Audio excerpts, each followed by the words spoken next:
तो ध्रुव जी के ही वंश में भगवान पृथु का अवतार हुआ, जो कि साक्षात नारायण भगवान के अवतार थे।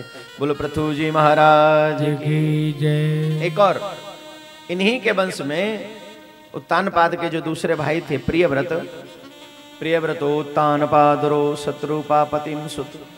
प्रियव्रत उत्तानपाद के भाई थे, तो उनके विषय में श्री परीक्षित जी महाराज ने प्रश्न किया। बोले महाराज एक बात मेरी समझ में नहीं आई। बोले क्या? प्रियव्रतो भागवतः आत्मराम कथो मुनि ग्रहयर्मति अन्मूलम करम बंध पराभव। प्रियव्रत जी भागवत के मर्म को जानने वाले हैं, उसके बावजूद भी प्रियव्रत जी गृहस्थ में क्यों गए? इस संसार के बंधनों को उन्होंने स्वीकार क्यों किया? सुखदेव जी कहते हैं राजन सुनो, हमारे यहां पर 3 लोगों की आज्ञा का उल्लंघन नहीं किया जा सकता। एक माता की आज्ञा का, एक पिता की आज्ञा का, एक गुरु की आज्ञा का। और जो इन तीनों की आज्ञा का उल्लंघन करता है वो कभी ना कभी कष्ट जरूर पाता है। हमारे यहां मातृदेवो भव, पितृदेवो भव, आचार्य देवो भव। आचार्य का मतलब गुरु, गुरुदेवो भव। माता पिता और गुरु जो भी करते हैं अपने संतान के कल्याण के लिए करते हैं।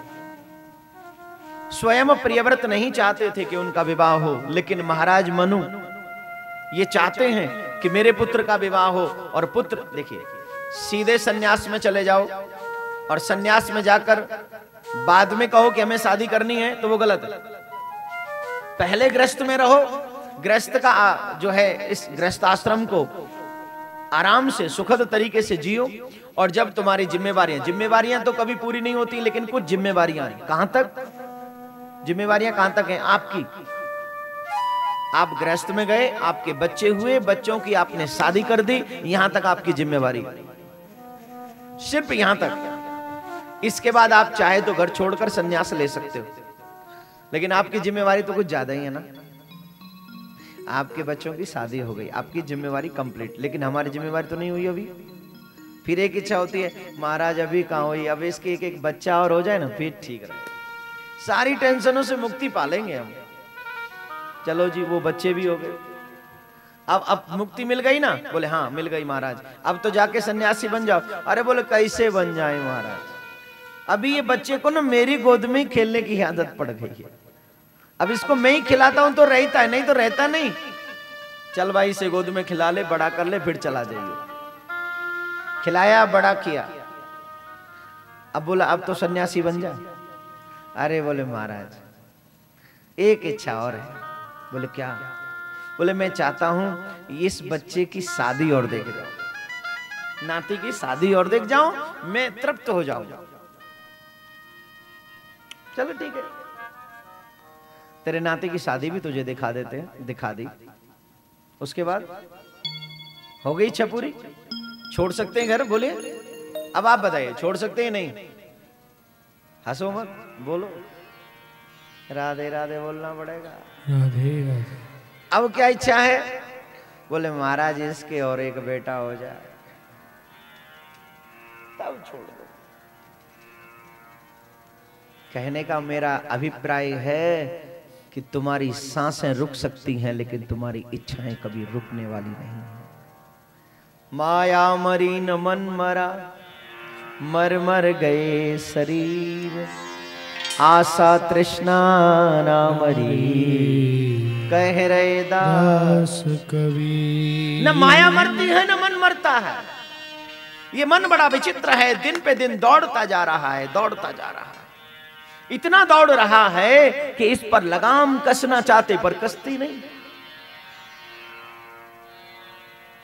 माया पीछा नहीं छोड़ती, जहां जाते हैं वहां माया आ जाती है। इच्छाएं कभी रुकती नहीं, इच्छाओं का दमन नहीं हो पाता है, बल्कि इच्छाएं प्रबल होती जा रही हैं। इच्छाएं तभी समाप्त होती हैं जब हम अपने जीवन की डोरी अपने सदगुरु के चरणों में बांधे या फिर गोविंद के हाथों में सौंपे।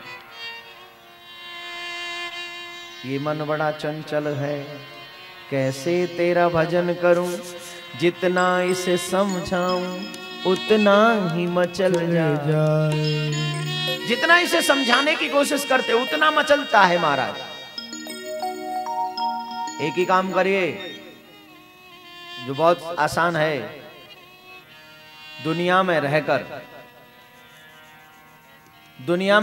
दुनिया बनाने वाले को याद करते रहिए हमेशा। और अगर ऐसा करोगे तो तुम्हें जीवन भर आनंद आता रहेगा। बोलो राधे राधे। राधे राधे। जोर से बोलिए राधे राधे।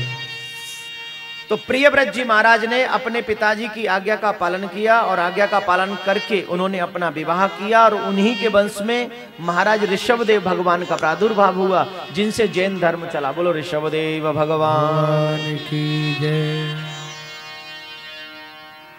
उन्हीं के ज्येष्ठ पुत्र हुए महाराज भरत। भागवत में भरत जी महाराज के 3 जन्मों का वर्णन है। पहले राजा भरत, फिर मृग बने और मृग के बाद फिर एक ब्राह्मण के घर में जन्म लिया, वहां भी उनका नाम भरत था, लेकिन यहाँ इनको लोग जड़ भरत कहते हैं। क्या कहते हैं? जड़ भरत।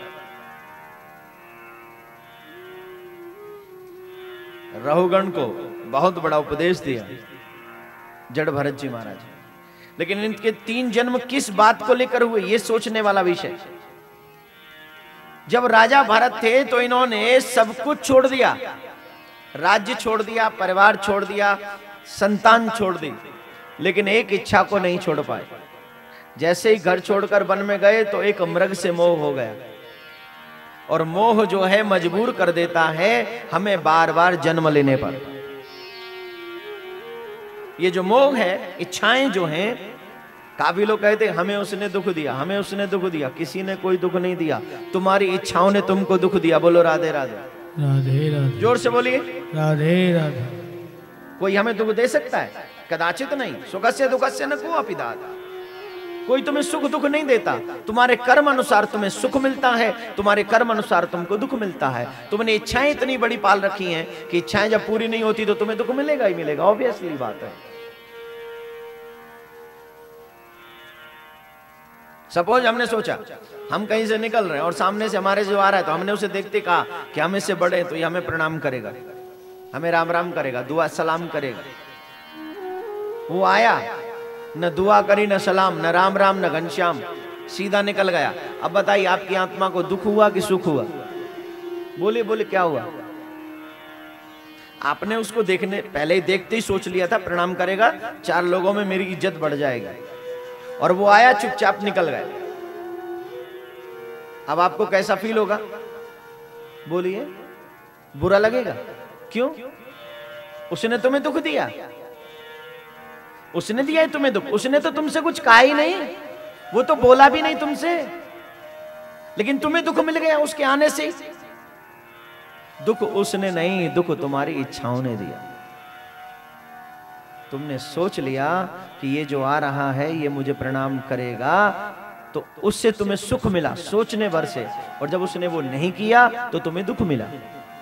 इसलिए दुनिया वालों से कभी आशा मत करो, भगवान से आशा रखो, क्योंकि भगवान ही तुम्हारी सारी आशाओं को पूरी करते हैं। आशा एक राम जी से, दूजी आशा छोड़ दे। नाता एक राम जी से, दूजा नाता तोड़ दे। यही निश्चित बात और यही सत्य है। इच्छाओं पर काबू किस तरह किया जाए, और जो इच्छाओं का दमन कर देते हैं उन्हीं को सच्चा सुख मिलता है। और सच्चा सुख अगर पाना है तो अपनी इच्छाओं का दमन करना ही पड़ेगा। किसी के प्रति भी नफरत का व्यवहार मत करो, और किसी से भी प्यार मत करो, सिर्फ प्रेम भरा व्यवहार करो। यही हमारा संत ग्रंथ मत, अनेक अनेक मत, ये मजहब नहीं सिखाता। कोई भी मजहब ये नहीं संदेश देता कि तुम किसी के दुश्मन बन जाओ, किसी के शत्रु बन जाओ। बोले मजहब नहीं सिखाता आपस में बैर रखें। और सीधी सी बात है मेरे प्यारे, अगर किसी को तुम सुख नहीं दे सकते तो कम से कम किसी को दुख मत दो। बोलो राधे राधे। राधे राधे। जोर से बोलिए राधे राधे। तो भरत जी महाराज को मोह हुआ एक मृग से, और उस मृग के चक्कर में उनको अगला जन्म भी मृग का बन लेना पड़ा। फिर उन्हें याद थी फिर ब्राह्मण के यहाँ जन्म, प्रसंग बहुत बड़ा है, लेकिन इसके बावजूद भी नाम संकीर्तनम यश,